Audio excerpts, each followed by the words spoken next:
Here I am. I have started the hike to Havasu Falls. Was not sure I'd ever get here.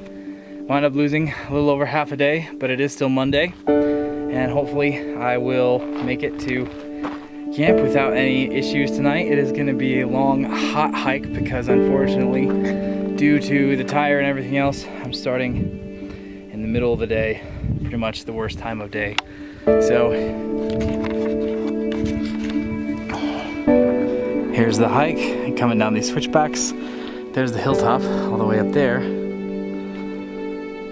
And I'm going way down there. I'm probably not gonna stop to film much because I'm gonna try to make time and be smart. So I'll see ya when I get there. Hey everybody, Joe here. That shot is actually the only shot that I filmed on my hike down that day. I realized that I was beginning to be in a seriously dangerous situation. It was beginning to dawn on me just how much the previous 24 hours had worn me out. In spite of the fact that I carried as much water as I could, I still wound up getting dangerously dehydrated by the time I got to the village. By the time I got to the village, which is still a little over 2 miles from the campground, it was getting dark and I was weak. I was practically stumbling, and when I got there, the camping office had just closed, so I couldn't check in. I had reservations, but I couldn't check in, I couldn't pay, I couldn't get my tags. And while I was waiting outside the camping office, one of the ladies who worked there came out. I asked her what I should do.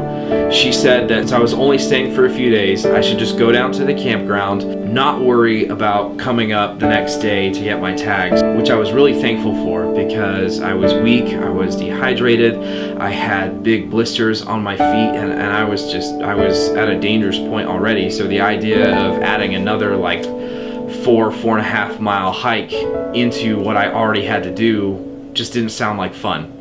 So she told me to go down to the campsite and tell tribal security that we had talked and that they had said it was okay if I paid on my way out.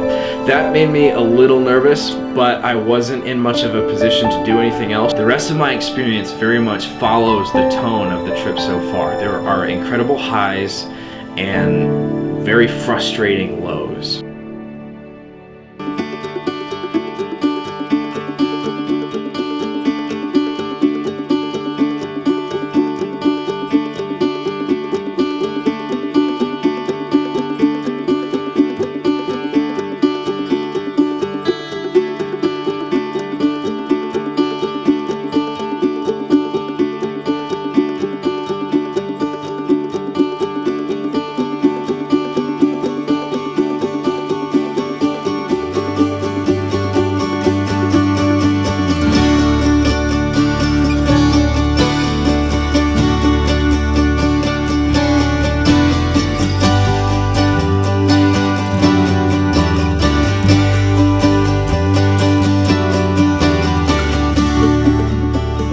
Yesterday was one of the most miserable days I think I've ever had in my entire life. The hike was absolutely insane. When I finally got down to the campsite, I was basically just stumbling. I was dehydrated and sick and just totally exhausted. Giant blisters on my feet. Don't make it super easy to get around.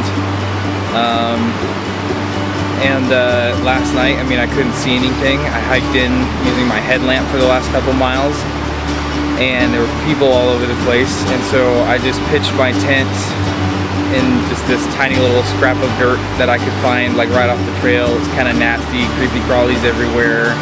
I obviously have a little bit shorter now in the canyon all told, and I'm not sure how much I'll be able to do because of my feet and kind of just my general state of being, but we'll see what I can get done.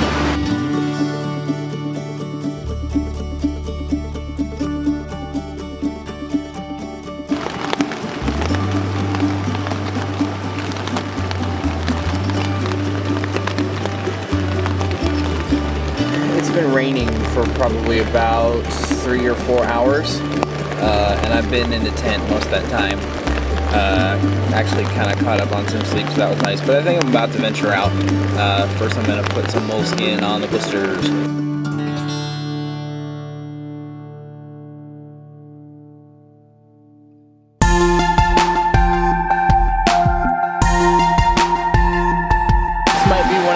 sketchiest bridges I've ever seen. The blisters aren't fun, but honestly, I've been laying around too long to do nothing, no matter how I feel, so it's time to get out and start exploring this place a little bit.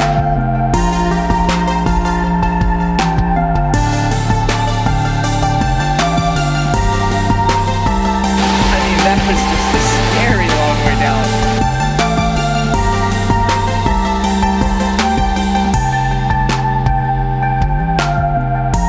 I believe that this is what they call the Havasu Vine Jungle, and it's crazy. Kind of reminds me of Mississippi.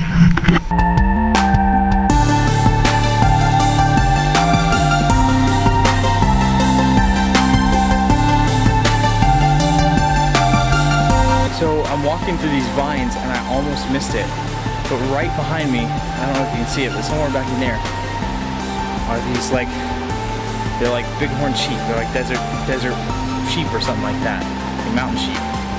And they're right there. I'll get you a closer view.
So tomorrow I'll be here all day, but I don't plan on doing too much. Probably just hanging around the camp, resting. I might go up and check out Havasu Falls one more time because that's not very far.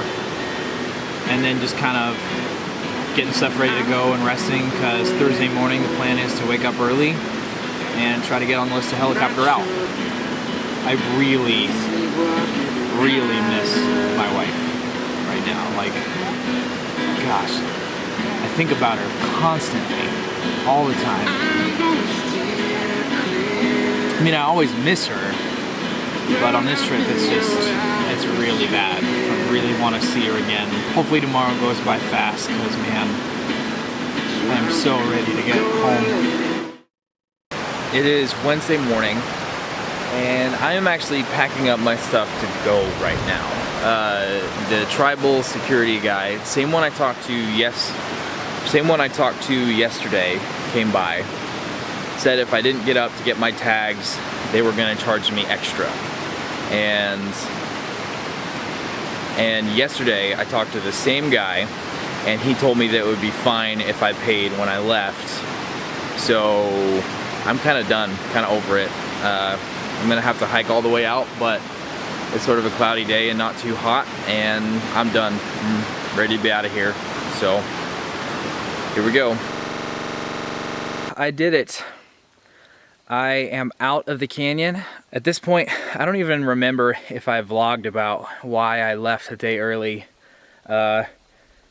Basically, here's what happened. Tuesday morning, security comes by, asks if I have my tags. I said no. I explained what happened, and the tribal security said, oh yeah, that's fine. That'll totally be cool. I made sure I asked him as well, is it okay if I pay when I hike back out on Thursday? He said yes, that'll be fine. Security comes by my camp this morning, and it was the same guy, and he asked if I had my tags again. I was a little shocked he didn't remember me, and so I reminded him of our conversation and everything that had been said previously, and he just looked at me and he shook his head and he goes, no, they're gonna charge you extra.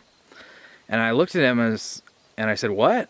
Even though I have a reservation, and I talked to the lady and I talked to you yesterday, and he was already walking away, and he just looks over his shoulder and shakes his head and goes, no. So I don't know what this guy's deal was. I don't know if he was just being a jerk. I don't know if he got up on the wrong side of the bed. I don't know if he was ignorant, but he told me something completely different the day before. And from my research, I had read that most of the time getting charged extra means getting charged double, and I definitely couldn't afford that. His information kind of put me in a no choice situation. I had to get out today. So I packed my stuff up, I hiked up to the camping office, and the lady who was there was the lady that I had talked to. She remembered me instantly. Fortunately, I didn't have to pay double or anything like that. So then I tackled the remaining 8 miles back up to the hilltop, and it was absolutely brutal. But I'm back now. I'm ready to start heading home. I'm actually on the way now. Just pulled up about a half mile or so from the parking area, and I am going home. It's been an amazing trip. Definitely not an easy trip, and in many aspects not necessarily a fun trip. There's just been a lot of difficulties, and I want to give a fair and balanced review of the reservation and the tribe. Almost every single person I met, other than the security guard, was wonderfully friendly and helpful and accommodating. I just don't know what that guard's deal was, but unfortunately it put me in a terrible situation. When I started this trip, I was asking myself the question, what does it mean to actually go on an adventure? Like really, like not Instagram post adventure, not Pinterest adventure. What does it actually mean to go on an adventure? I had a feeling that it meant embracing the bad parts of your journey with the good. I had no idea that I was about to learn a very real lesson in that. And after I've come through all of it, the getting stranded, the hitchhiking to the car parts store, not knowing if I was going to be able to get a ride back to the Jeep, which was 70 miles north of me, the brutal hikes, the blisters, the cramps, the aches, the fatigue, everything. And I did get to see some beautiful sights, and unfortunately I also had to deal with some ugly people. All in all, this was absolutely an adventure, and I am so looking forward to the greatest part of any adventure for me, which is going home. I'm going home.